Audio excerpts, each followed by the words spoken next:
नमस्ते नमस्ते नमस्कार आप सभी लोगों का। मैं हूं आपका एफएम का होस्ट और आपका एफएम का दोस्त देव शाह एंड स्वागत करता हूं आप सभी लोगों का। Chartered studies academy presents a very special video. Title देख के पता चल ही गया होगा कि आज हम जैन 25 के एमसीक्यूज डिस्कस करने वाले हैं। तो भाई ज्यादा देर किस बात की, आ जाओ स्टार्ट करते हैं। एंड बाय द वे मैं आपको बोलूं, इस बार इंस्टीट्यूट ने तुम्हें जो एमसीक्यूज पूछे है ना वो काफी सॉर्टेड है, बहुत ज्यादा लेंदी कैलकुलेशंस नहीं है।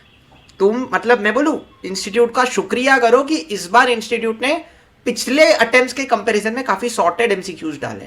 ठीक है, चलो तो अभी हम क्या करते हैं, स्टार्ट करते हैं। एंड एमसीक्यूज में मैं बोलूं इस बार रेशियो एनालिसिस टारगेट हुआ था, लेवरेज एनालिसिस टारगेट हुआ था, आई थिंक यही हाँ वर्किंग कैपिटल टारगेट हुआ था। ये 3 चैप्टर्स पे कवरेज में इंस्टीट्यूट ने एमसीक्यूज डाले हैं आपके एफएम के पेपर में। सबसे पहला जो केस स्टडी है that is on ratio analysis. Ratio analysis पर केस स्टडी है, पढ़ते हैं और सॉल्व करते हैं। VP limited provides the following financial information. Current ratio दिया हुआ है 1.5:1, सेल्स दिया हुआ है 1 crore 50 lakh, but credit sales are 80%। इस पे थोड़ा सा मार्क कीजिएगा क्योंकि इसमें मुझे तुम्हारा थोड़ा सा लॉजिक आज तुम्हें इस पॉइंट पे थोड़ा सा दिमाग लगाना था। इन्वेंट्री टर्नओवर रेशियो दिया है, एवरेज कलेक्शन पीरियड दिया हुआ है, ग्रॉस प्रॉफिट रेशियो दिया हुआ है एंड क्विक रेशियो दिया हुआ है।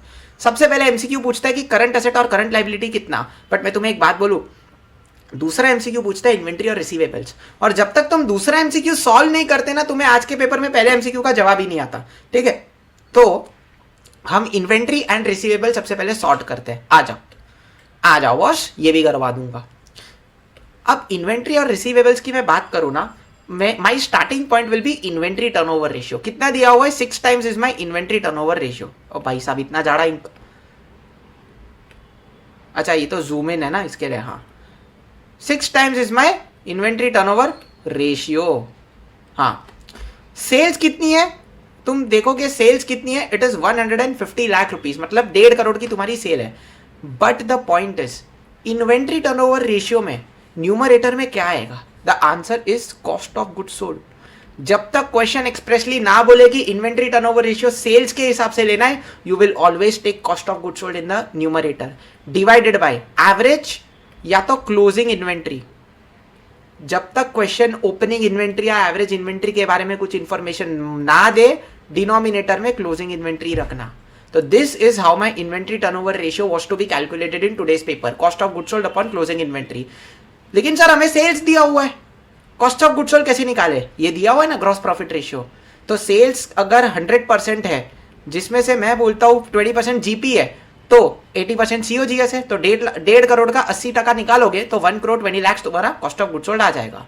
क्लोजिंग इन्वेंट्री ही हमें निकालना है। इन्वेंट्री टर्नओवर रेशियो 6 टाइम्स दिया हुआ है, सीओजीएस हमने निकाला 1 करोड़ 20 लाख क्लोजिंग इन्वेंट्री, और क्लोजिंग इन्वेंट्री तुम्हारा इस इक्वेशन को सॉल्व करके निकल जाता 20 lakh. 20 lakh is your closing inventory. अब आ जाते हैं रिसीवेबल्स वाले पार्ट पे। रिसीवेबल्स के लिए तुम्हें ना एवरेज कलेक्शन पीरियड देके रखा है, ये देखो ये रहा, average collection period is 2 months. अब ना मेरी बात ध्यान से सुनना, मैं ना कैसे करता हूं, कभी भी एवरेज कलेक्शन पीरियड या क्रेडिटर्स पेमेंट पीरियड दिया होता है ना, मैं दूसरा फॉर्मूला याद करने की झंझटमारी नहीं करता हूं। मैं क्या करता हूं पता है, मैं रिसीवेबल्स टर्नओवर रेशियो निकालता हूं। पहले मैं देखता हूं कि कलेक्शन पीरियड किस यूनिट ऑफ टाइम में, मंथ्स में है, तो मैं 1 साल में जितने भी महीने उससे न्यूमरेटर में रख के डिवाइड कर देता हूं। अगर ये डेज में होता तो ऊपर 360 या 365 डेज जाता। तो एवरेज कलेक्शन पीरियड मेरे केस में 2 महीना है, तो डेटर रिसीवेबल्स या डेटर्स टर्नओवर रेशियो कितना होगा, 12 months upon 2 months is equals to 6 times. ठीक है, अब मेरे को इसका फॉर्मूला याद है कि it is my sales upon receivables, but once again sales कौन सी सेल्स, इधर ही तुम्हारा दिमाग चलना चाहिए। यहां पर सिर्फ क्रेडिट सेल्स आएगी। क्यों, सिंपल लॉजिक है भाई साहब। कैश सेल पे तुमने कभी डेटर क्रिएट होते हुए देखा है? नहीं, वो हमेशा क्रेडिट सेल पे ही होता है। So it will be credit sales upon average या closing receivables, but once again opening या एवरेज रिसीवेबल के बारे में तो कुछ डेटा ही नहीं है, तो it will be my credit sales upon my closing receivables. तो 1 करोड़ 20 लाख मेरी क्रेडिट सेल हो गई, क्लोजिंग रिसीवेबल्स ही मेरे को निकालना है, डेटर्स टर्नओवर रेशियो 6 गुना दिया हुआ है, तो 6 is equals to 1 crore 20 lakh upon receivables. ये करके मेरे रिसीवेबल्स भी 20 लाख रुपए आ जाते हैं। तो इन्वेंट्री भी 20 लाख, रिसीवेबल्स भी 20 lakh, option B is my correct answer. ठीक है, तो भाई जिन्होंने भी ऑप्शन बी टिक किया है मुबारक हो, मार्क्स तुम्हें मिल गए।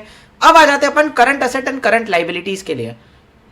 अब ये एमसीक्यू अगर तुम्हें सॉल्व करना है ना तो तुम्हें पता होना चाहिए what is the difference between current assets and quick assets. Current assets में से हम इन्वेंट्री और प्रीपेड एक्सपेंसेस निकालते तो क्विक एसेट्स निकलता है। अब भाई साहब जब भी तुम मॉड्यूल के भी सवाल करते हो ना या आरटीपी एमटीपी के भी सवाल करते थे ना, ये कभी आता ही नहीं था। इंस्टीट्यूट ने इस परंपरा को बराबर एग्जाम में भी फॉलो किया है। एग्जाम में भी प्रीपेड एक्सपेंस का कुछ डेटा है ही नहीं, तुम देखो। तो मेरे करंट एसेट्स और क्विक एसेट्स के बीच में बस एक ही चीज का फर्क है, इन्वेंट्री। अगर करंट एसेट में से इन्वेंट्री उड़ा दोगे तो क्विक एसेट आ जाएगा। और इन्वेंट्री की वैल्यू तो भाई साहब हमने अभी अभी निकाली ना 20 लाख। तो अगर मैं बोलूं कि मेरे करंट एसेट्स एक्स है तो क्विक एसेट्स क्या हो जाएंगे, X minus 20 lakh, X minus 20 lakh.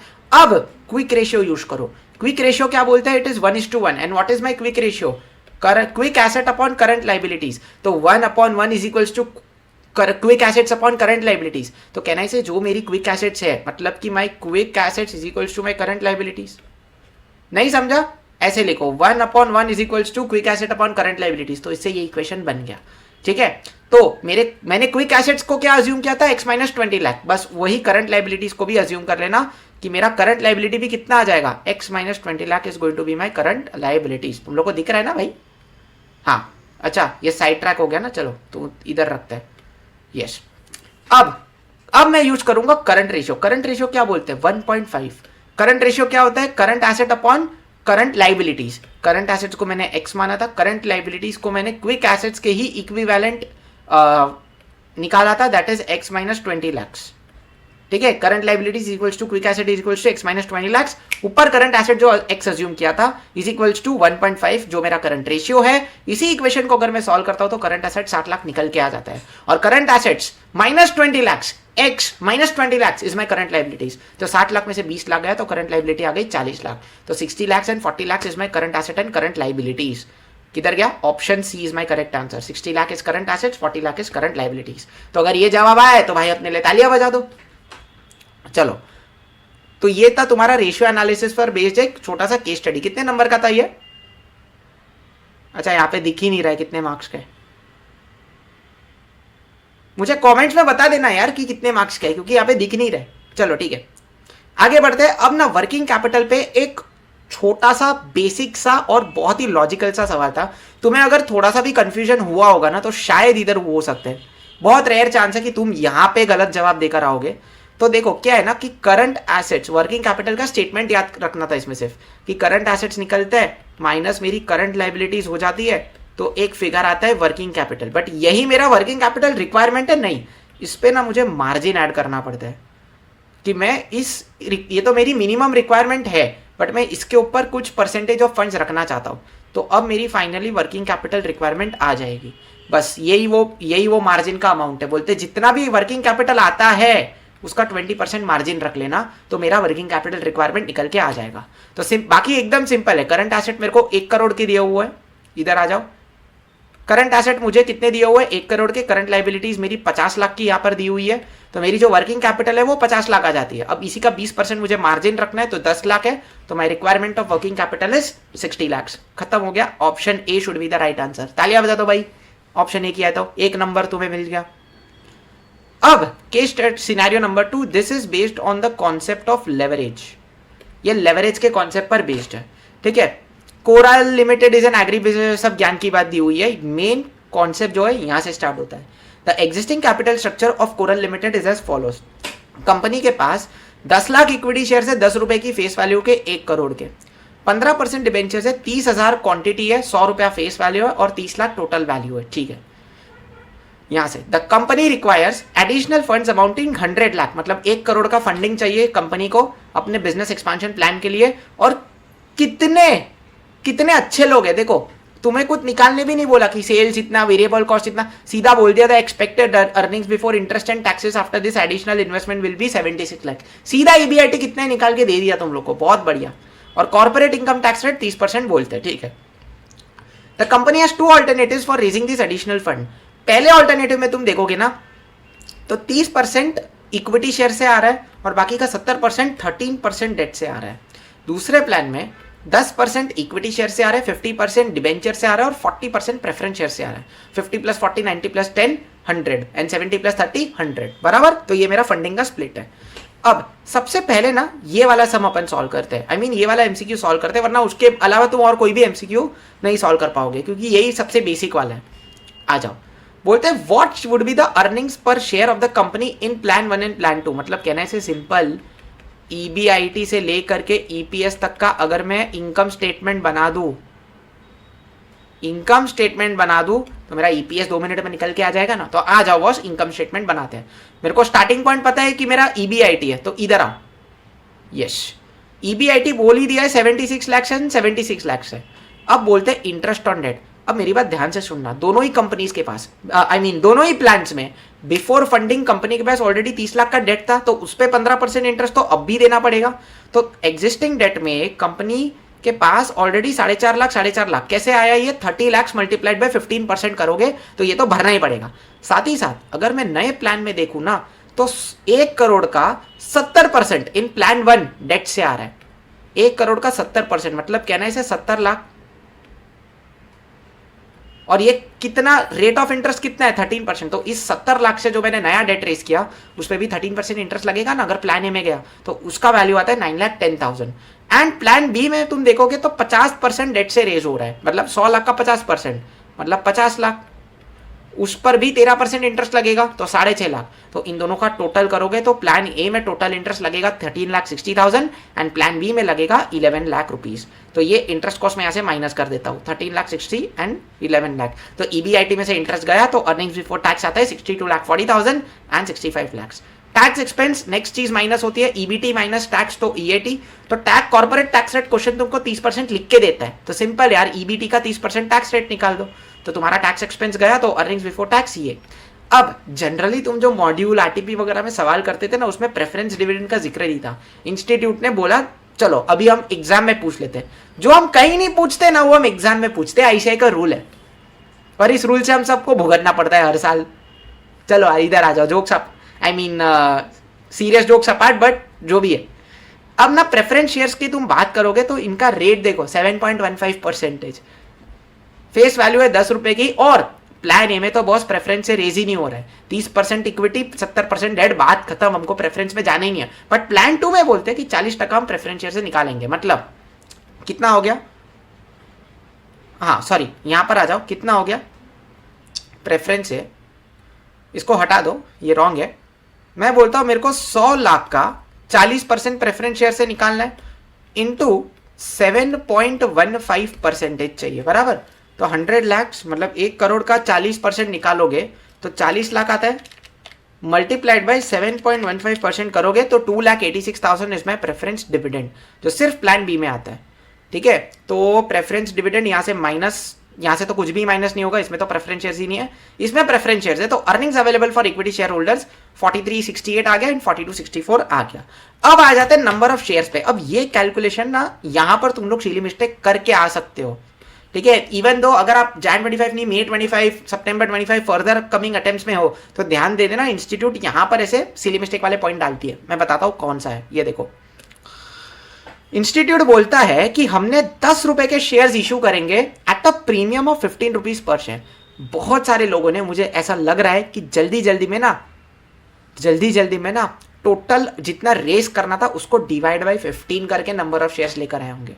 अगर तुमने ये किया है, बड़े दुखद दिल से मुझे कहना पड़ रहा है कि तुम्हारा आंसर या तो नहीं आया होगा या तो रॉन्ग आया होगा, क्योंकि भाई टोटल जितना इक्विटी से अमाउंट रेस करना है ना उसको डिवाइड करना था 25 रुपीज से। तुम बोलोगे सर 25 किधर से आया, 100 रुपए की फेस वैल्यू थी और उस पर 15% प्रीमियम लगाना था। तो 10 + 15 25 rupees will be the value of share of पर शेयर। तो अब देखो नंबर ऑफ इक्विटी शेयर्स कैसे निकलेंगे। देखो कंपनी के पास existing equity share capital already था 1 करोड़ का, जिसमें क्वांटम भी दिया हुआ है 10 लाख शेयर। तो किसी भी प्लान में हो 10 लाख शेयर तो वैसे के वैसे रहने वाले। और दूसरी चीज, कितना परसेंट इक्विटी से निकालना है, प्लान ए में 30% इक्विटी से निकालना है, मतलब 100 लाख का 30% मतलब कहने से 30 लाख डिवाइडेड बाय 25 रुपीज। एक शेयर क्या 25 रुपया वसूलेंगे तो ऐसे 1,20,000 शेयर मार्केट में मेरे को उतारने पड़ेंगे। रही बात प्लान 2 की, तो 10% मेरा इक्विटी से निकलने वाला है, मतलब 100 lakh into 10% 10 lakh divide by 25 रुपया पर शेयर में मारूंगा, मतलब 40,000 शेयर और मार्केट में उतारने पड़ेंगे। तो number of shares in plan A आ गया 11,20,000 एंड प्लान बी में आ गया 10,40,000। बस ये नंबर ऑफ शेयर्स को इधर लाके डिवाइड करना था। तो ये नंबर ऑफ शेयर्स यहाँ पे डिवाइड हो गया, तो तुम्हारा अर्निंग्स पर शेयर कितना आया, 3.9 in plan A and 4.1 in plan B. तो तुम देखोगे 3.90 एंड 4.10 मेरा ये रहा, ऑप्शन सी है। तो option C is my correct answer. फिर एक और एमसीक्यू सॉल्व कर लेते जो इसी का एक, इसमें एक स्टेप ऐड करोगे तो आ जाएगा। और ये भाई साहब मेरे को लगता है 2 मार्क्स का है। हाँ ये सब देखो 2-2 मार्क्स के एमसीक्यू है। और ये आ गया ना, तो ये तो बस इसका तो कुछ भी नहीं करना है भाई। पी रेशियो दिया हुआ है। पी रेशियो क्या होता है, it is MPS upon EPS. EPS बराबर है, यश तुमको ईपीएस पता है, तुमको पी रेशियो पता है, मतलब पी इंटू ईपीएस अगर मैं करूँ तो मुझे मार्केट प्राइस पर शेयर आ जाएगा। हाँ जी, पी रेशियो लोग बोलते कि प्लान 1 में 12 गुना, प्लान 2 में 15 गुना। ईपीएस अपने को मिल गया है, पी इतना है तो 3.9 इंटू 12 46.8, 4.1 इंटू 15 61.5। तो 46.8 and 61.5, option B is my correct answer over here. Simple as that, yes sir, simple as that. चलो आगे बढ़े, यस। अब मेरी बात ध्यान से सुनना। अब ना मैं इस पर्टिकुलर कॉन्सेप्ट पे जा रहा हूं कि इन डिफरेंस पॉइंट कितना है, या फिर रुको नीचे वाला भी सॉल्व कर ही लेता हूं। एक ही एमसीक्यू है ना। हाँ जी, एक ही एमसीक्यू है। और बोलते हैं what would be the financial break even point in plan 1 and plan 2। Simple सी बात है, फाइनेंशियल ब्रेक इवन पॉइंट क्या होता है, simple. Financial break even point मतलब वो ईबीआईटी जहां पर मेरा ईपीएस क्या हो जाता है, 0 हो जाता है। समझ में आ रहा है। अब ईपीएस 0 होगा मतलब कहने से earnings available for equity share holders भी 0 होगा। तो कुछ नहीं करना है, earnings available for equity share holder 0 लिखा, प्लान बी में प्रेफरेंस डिविडेंड इशू किया था, रिवर्स करते जाओ।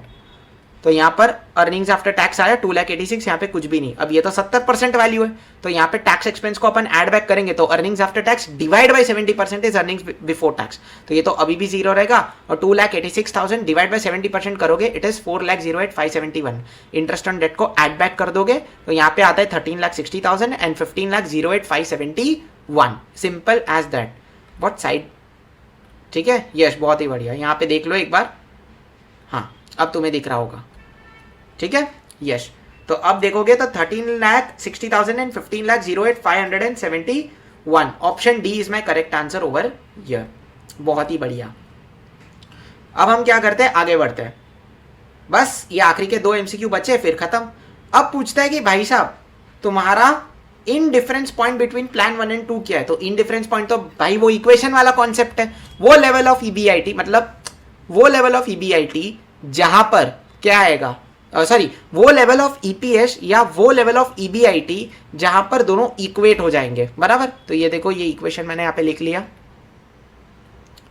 थोड़ा जूम करता हूं तो तुमको दिखेगा। अच्छा ये ऑलरेडी फुल जूम है, ये ऑलरेडी फुल जूम है, ठीक है, आई होप दिख रहा है तुम्हें। तो देखो पहले केस में ईबीआईटी माइनस, पहले केस में डिबेंचर का इंटरेस्ट था 13,60,000 less 1 minus 0.3 net of tax, preference dividend यहाँ पे कुछ भी नहीं था, डिवाइडेड बाय 11,20,000 शेयर्स। सेम यहाँ पर ईबीआईटी माइनस 11 लाख का इंटरेस्ट नेट ऑफ टैक्स, और यहाँ पर प्रेफरेंस डिविडेंड था 2,86,000 डिवाइडेड बाय 10,40,000। अब इस पूरे इक्वेशन को तुम सॉल्व करोगे तो इंडिफरेंस पॉइंट आ जाता है, इंडिफरेंस पॉइंट पे ईबीआईटी आ जाता है 34,40,000 रुपीज। ठीक है, इस इक्वेशन का अगर तुम्हें देखना है तो गौर से अभी स्क्रीनशॉट ले लो, बाद में इस इक्वेशन को शांति से देखना, ठीक है। तो 34,40,000 is my indifference point, option A is my correct answer. और एक आखिरी एमसीक्यू बोलता है कि भाई साहब अगर मैंने इंडिफरेंस पॉइंट पर ईबीआईटी 34,40,000 दोनों प्लान में ले ली तो मेरा ईपीएस कितना आएगा प्लान 1 एंड 2 में। तो सिंपल सी बात है, लगभग पूरा income statement same to same रहेगा, बस यहाँ पर जो मेरा ईबीआईटी है दोनों ही केसेस में 34,40,000 हो जाएगा, ठीक है, यस। तो इंटरेस्ट ऑन डेट वही है, ईबीटी, टैक्स एक्सपेंस इसका 30% गया, earnings after tax, preference dividend सिर्फ प्लान बी में था। तो earnings available for equity share holders यहाँ पे आते हैं 14,56,000 एंड 13 गिर गया भाई, एंड 13,52,000। नंबर ऑफ शेयर से डिवाइड करोगे तो यहाँ पर 1.3 और यहाँ पर भी 1.3 आता है। तो दोनों ही केस में ऑप्शन बी 1.3 एंड 1.3, ठीक है, this is my correct answer. तो भाई तुम्हारे साथ मैंने एफएम के तो सारे एमसीक्यू डिस्कस कर लिए हैं। I hope this video was very very helpful for you. मिलेंगे किसी और वीडियो में, till then take care, bye bye. और अभी एंजॉय करो, Jan 25 वालों एंजॉय करो, और अगर आपका May 25 ऑनवर्ड्स अटेम्प्ट है, पढ़ाई करो, सिंपल एज दैट। चलो मिलते रहेंगे, bye bye, take care and keep studying and Jan 25 now you keep enjoying. Hi everyone, welcome और welcome back to Charter Studies. आप सबके आज ही एग्जाम्स खत्म हुए हैं and as you all know आज SMFM का एग्जाम था। तो हमने आज आपके लिए क्या लेकर आए हैं, तो हम लेकर आए हैं SM के सारे MCQs को हमने सॉल्व किया है and let's start discussing all the MCQs of strategic management. देखते हैं कैसे क्वेश्चन आए, करेक्ट आंसर क्या होना चाहिए। ठीक है, so let's start one by one. तो मेरे सेक्शन बी वाले क्वेश्चन पेपर में first question is farm fresh. ठीक है, सो हम क्वेश्चन को फटाफट से पढ़ेंगे, थोड़ा बहुत समझ के लेट्स अंडरस्टैंड कि इसका आंसर क्या होना चाहिए। ठीक है, Farm Fresh Limited is a family-owned or organic farming business, has been operating successfully over past 10 years. Currently, the company is facing stiff competition from large farming houses. Hence, to maintain status quo, the management of the company decided to adopt stability strategy. Which of the following initiatives best support farm fresh limited stability strategy? देखिए, stability strategy में एक बात ध्यान रखना चाहिए कि हम stable होने की कोशिश करेंगे, हम कांस्टेंट होने की कोशिश करेंगे, हम अपने आप के करंट रिसोर्सेज को बेटर बनाने की कोशिश करेंगे, हम कुछ एडिशनल लाने की कोशिश नहीं करते हैं। ठीक है, सो लेट्स अंडरस्टैंड इसका आंसर क्या होना चाहिए। Number 1, improve functional efficiency of its farm equipment to increase productivity and reduce cost of production, develop a new range of organic product to attract a new segment of customer, purchase a number of farms to increase production, add a few channels of distribution to attract customer in related market areas। ठीक है, जैसे मैंने बोला हम कुछ भी new नहीं करेंगे, जो भी हमारे पास ऑलरेडी है उसी को बेटर बनाएंगे। तो यहाँ पे बेस्ट जो सूट करता है वो है ऑप्शन ए, वेरिन इंप्रूव करेंगे functional efficiency of the farm equipment to increase productivity and reduce cost of production. कुछ भी डेवलप नहीं करेंगे, कुछ भी परचेज नहीं करेंगे, कुछ भी ऐड नहीं करेंगे। ठीक है, let's come to next question which I have, which is question number 10. The role played by middle management is diminishing as the tasks performed by them are increasingly being replaced by new and improved technological tools. तो कह रहा है कि middle level management जो है, hierarchy ऐसी होती है, वैसे तो जनरल हायरार्की जो ट्रायंगल शेप की होती है उसमें मिडिल लेवल जो है वो और भी कम हो रहा है। As a result in 3 layered middle level is the constricted. ठीक है, ये सेम एमसीक्यू हमने 100 एमसीक्यू के क्वेश्चन सीरीज में भी कवर किया था, जहां पे मिडिल लेवल जो है कंस्ट्रिक्ट हो जाता है। तो ऐसा शेप बनेगा, आपका मिडिल लेवल कम है, टॉप में ज्यादा है, राइट, एंड लोअर में ज्यादा है। तो आपका जो शेप बनेगा कुछ इस तरीके का बनेगा, and that shape is called hourglass. तो B is the correct answer. Let's come to the next question. In the framework of strategic analysis, which one is the constituent of internal analysis? Internal analysis constituent कौन सा है? So, competitor analysis। देखिए, ये आप क्या है, अपने competitor को analysis कर रहे हैं, तो कहीं ना कहीं external लोगों को कर रहे हैं। ठीक है, market analysis, ये भी market क्या है, external है। ठीक है, external। सिनेरियो मतलब अपने आप को डिफरेंट सीन्स में डाल के उसको एनालाइज कर रहे हैं। सो यहाँ पे आंसर होना चाहिए determinant analysis, which is a part of internal analysis. सिर्फ यही एक है जो इंटरनल एनालिसिस का हिस्सा है।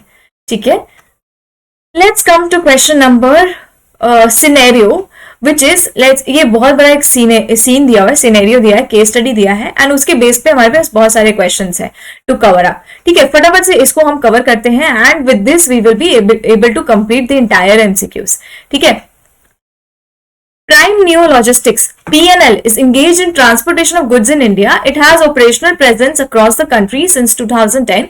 In addition to transporting goods by road, company is also taking services of private airways as logistic partners.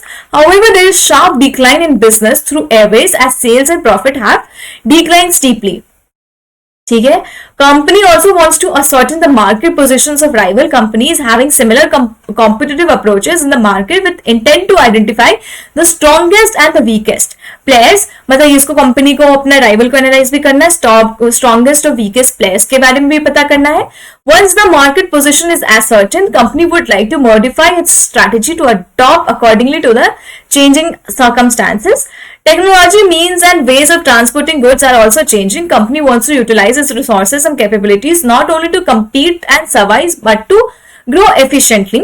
Multi-dimensional expansion with new improved means of transportation and marketing seems inevitable. The company has strong presence in transporting goods by road and wants to collaborate with some other operator who can bring expertise in transporting goods using improved technology. यहाँ पे आ गया दूसरी company आ गई, cargo movers PLC is well known transportation of goods using state of art technology in Asia specific region. The banking upon their respective core competencies, PNL and CMP would like to develop close and collaborative relationship where both will continue to maintain their respective identity in independent existence. Once the collaboration is in place, marketing team of both the companies would like to cater to the needs of transporting goods with speed and agility.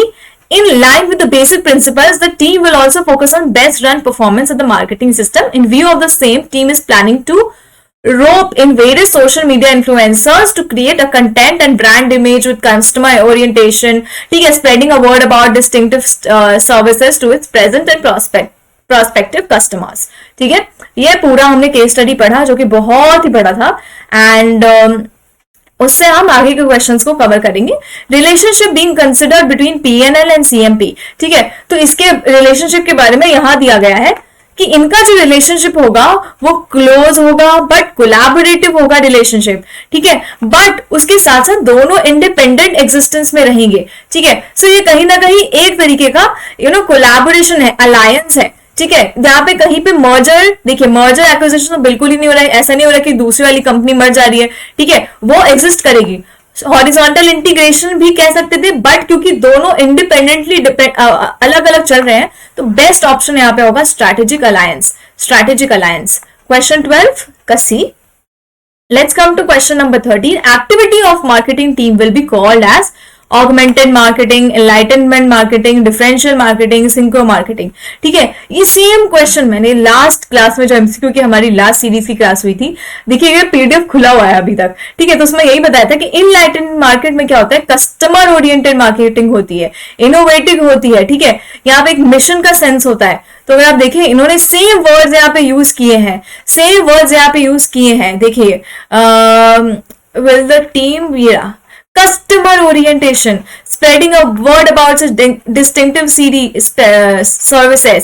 ठीक है, customer oriented marketing कर रहे हैं, तो customer oriented marketing is called enlightened marketing. So B is the correct answer. 14. The business through private airways is at which phase of product life cycle.